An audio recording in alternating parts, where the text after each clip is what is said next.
he was just trying to get out of a bad relationship. But she didn't tell the story till she was 70. She was afraid of being shamed like you're shaming her right now. I'm not shaming her. I just don't believe her. There's another story. This one, it comes from China. Oh. Where, some reports will allege that's where the Bigfoot came and migrated over from Asia over the land bridge, the Bering Strait. But yep. This one's from China. This lady claimed to have been abducted and raped by a Bigfoot. She did not fall in love with her Bigfoot captor, but she did become pregnant, had a son, and this son did not die like the other one. He lived to be a 33, but he never learned to speak, and he did have abnormally long limbs, and he was very tall. So, look at that proof. I mean, we're talking about a tall mute, basically. Like, yeah, again, like, what? I mean, I feel bad, like, negating this, but, like, I can't believe you. What you don't? What so you're saying you don't believe women?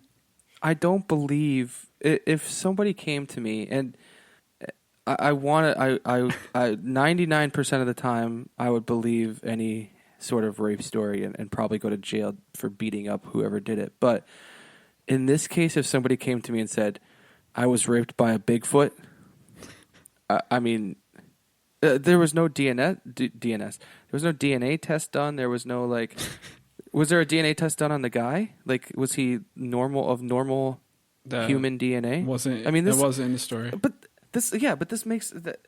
Who doesn't think of that? Like, if idiot Chase is saying, well, why didn't the DNA test get done? Why wouldn't a doctor think about that, or anybody that's involved in the story say, well, DTD, maybe we should do a freaking DNA test? So no, I don't think Sasquatches. I think they're smart enough from an evolutionary standpoint.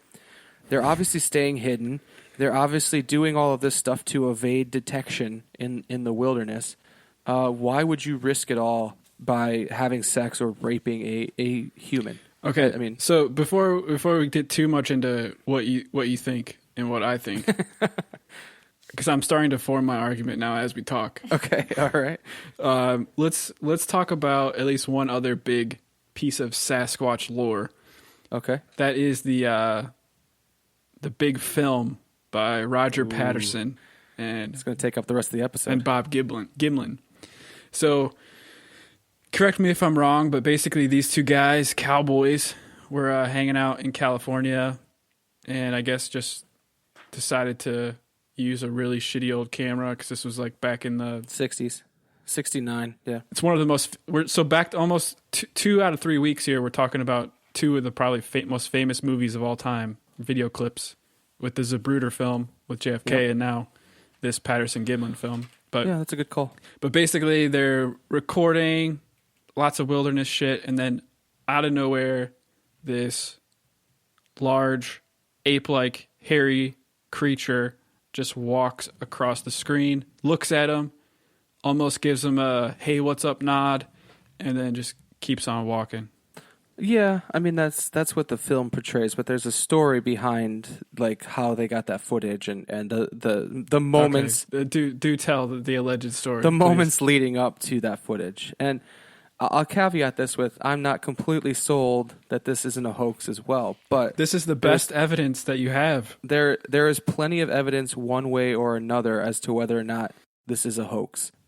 So yeah, there's a backstory to, I think his name's Roger Patterson, who Roger Patterson. I think admittedly is the mastermind of this whole thing. Whether it's a hoax or whether it's a video, he is the lead person in this story. And Roger Patterson, if you read up on this motherfucker, he's a con man. Like, he has all of these like get rich quick schemes. He tries to go to Hollywood and sell something to Roy Rogers. Like, he's got a fucking hula hoop or something that he tries to sell to Roy Rogers. Like, he's this get rich quick type guy. And then all of a sudden he goes out, and I don't know the details of like how he gets to California or why he goes to this specific spot. I think he goes to this specific spot where the movie or the the little film clip was filmed is because there was like reports of like sightings there, and then he went a couple days before, and there was footprints there that they had documented and stuff like that. So they're sort of riding these horses through this California, wilderness, and they come across there. I guess there was a big flood in this area in like 1964, 1967. So 2 to 5 years before this film was taken. And they come across this like gigantic tree that's basically, upended, and the roots are hanging out, and it's basically like dammed up, like we used to make in the creek back in Ohio, Old Woman's Creek. So, and we may have been attracting Sasquatch without knowing it, but so they come up on this little like dammed area that had obviously been still there from this major flood that happened, and they sort of come over this little dam or where they start to be able to see the full visibility of this little thing here. And this Sasquatch is basically like bent over. And so this guy, you'll see in the first part of the RGF film. No, you can't see shit. No, don't listen, say you can see. You can't see shit in this video. In the first part of the RGF film, which is, I don't claim to be an inner circle Sasquatcher, but us people call it the RGF film. Oh, okay. Or the RGF rather. But you'll see in the first part of the film, it's all shaky and like. That's him. Like they see the Sasquatch, and then basically the story goes that they both see each other. This guy like jumps off his horse. Roger Patterson jumps off his horse.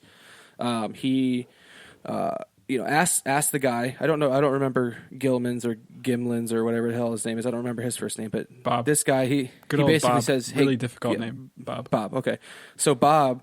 He tells Bob to cover him because Bob has a rifle. So he's jumping off his horse. He's grabbing this cheap-ass camera that he rented. And a little side note there, he rented this camera, signed a contract for it, never returned it. So he got arrested immediately almost after this film was taken because he never returned the camera. So he gets his film. He starts taking this film, and that's why the first part of the film is so shaky, is because supposedly he was jumping off the horse, trying to get the film going and getting it out of the bag and everything all at once, and that's why the first part of the film is shaky. And then obviously you see the creature walk across the screen in pretty high def from there on out. No, absolutely not high def. Well, for 1969, you see it in broad daylight, as about as clear as you're going to get in any sort of wilderness film. So my biggest problem with this, especially your telling of it, okay? You're talking about Roger Patterson jumping off this horse, pulling all this shit out of his bag, right? That's what you said, right? Yeah, okay. I wasn't there, Adam. So I know, but that's what you described. Yeah. So this thing looks at them, and he sees them, okay? So you acknowledge that, right? He looked at them. Yes. Okay. Correct. So they made eye contact or something. He saw that they were there, and he's jumping off the horse. And what is any creature that wants to stay hidden going to do? He's going to fucking run away, or he's going to come in and attack them. What does he just keep doing? He just keeps walking. Oh, do. Well, no, that's not going to happen. I'm not saying that I believe this video, first of all. I'm just telling you the story as I know it. And I'm telling you that's shit. That's what I'm telling you. But you can, and every Sasquatch or Bigfoot story that you hear, it's always, oh, I saw it out of the corner of my eye, and the motherfucker ran off like I couldn't even keep up with it. So that I'm in actually agreement makes with sense. you there. Yeah, that makes sense. I'm in agreement with you there. So I don't know. I can't explain as to why he would just leisurely sort of trot off instead of, because it's not real. That's why. But there's been several tests on this video by people that do forensic analysis on videos themselves. There's been people that measure the biomechanics of the body. There's been I don't care. All of these different people that study this video, and they say, well, this more than likely, and a lot of them say this, not all, but no, there's equal number of people that pretty much say that it could be real or that it could be fake. It's pretty much torn. Yeah, but if you look at, well, I agree. I'm not saying that I believe this one way or another. I'm merely saying there's a very academic circle that of people that believe, like, there are archaeologists, there are all of these people that used a lot of really good scientific methods to test this video. There's also those people on the negation of this video, or saying that this was a hoax. But there's on the hoax side, everybody's saying it was a hoax, are a lot of like film people saying, oh, well, this couldn't happen, this is not the type of film that should be used, or the costume was bad, or something like this. So from my perspective, there's a lot more academia type people on the this is not a hoax side than there are on the not this is a hoax side. Well, there's also like 4 or 5 people that have come forward and said, hey, this was a hoax, I was the dude in the suit, that was me. But that's going to happen every time. That happens with everything. It's the same fuckers that we talked about the Kennedy assassination. There's people that have said, well, I'm the one that killed Kennedy, or I'm the one that planned the Kennedy assassination. Well, okay, there was 40 people, sorry, not 4 or 5, 40 people that have come forward saying that they were in the suit. One of them, I know at least, has additional witnesses saying that, yeah, my dad or whatever, my brother, that was him in the suit. I saw the suit in his car, and corroborating his story. So there's just a lot of evidence. Well, and I don't know why you're coming at me so aggressive, bro. I'm not on one side or another on this. I think I've read stories of the guy that supposedly provided the costume to Roger Patterson for this thing. So I agree with you. I'm not trying to defend this video one way or another. I'm just saying that there are a lot of people that do not believe that this is a hoax. So you're not. And have you watched the video? Yes, I have. I said, you can't fucking see shit. I watched between this and the Zapruder film, I've watched both of those videos like 150 times. So, but I wouldn't say that you can't see shit. What do you mean by you can't see shit? It's so poor quality, you can't see anything. It's 1969, man. I'm saying it's not like fucking high def. You can't see anything. You just see a blob, a hairy blob, walk, look, give the hey, what's up nod, and keep going. When you're squatching, man, you don't necessarily have the best camera with you. That's all I'm saying. Convenient. Always convenient. So you don't believe that there's any validity in the RGF? No, I think this video is a fake. For sure. Okay. Well, I mean, and knowing Patterson's history, you could make the leap based off of just that he was not a liable or trustworthy person when it came to. I mean, look, if you did have proof of a Sasquatch, especially in this time when squatching was, I mean, that was sexy back then. So you're gonna be able to sell that video for a lot of money, and that's exactly what ended up happening. I think, they made a lot of money off of this video. They went on. I mean, Roger Patterson was on Johnny Carson and all of this stuff. So he got the fame that if he did make this a hoax, he definitely got the fame that he intended to from it, and probably some financial reward as well. So you were clearly excited about this topic. You tried to turn last week's episode into a Sasquatch episode. Yeah. So if you don't believe that this film is evidence or strong evidence that Sasquatches are real, why do you believe so passionately that they are? I didn't say that I don't believe. I'm just saying that I could, much like you could be swayed into believing Bigfoot exists as a whole, this video, you could sway me either way based off of the evidence, and depending on who I'm talking to and all of that, that I could believe that this video is real. I watched the video. I can't explain as to, if I were to believe in this video, I could not explain to you why the Squatch would just meander off like that and not, run for the hills. Because he's a badass.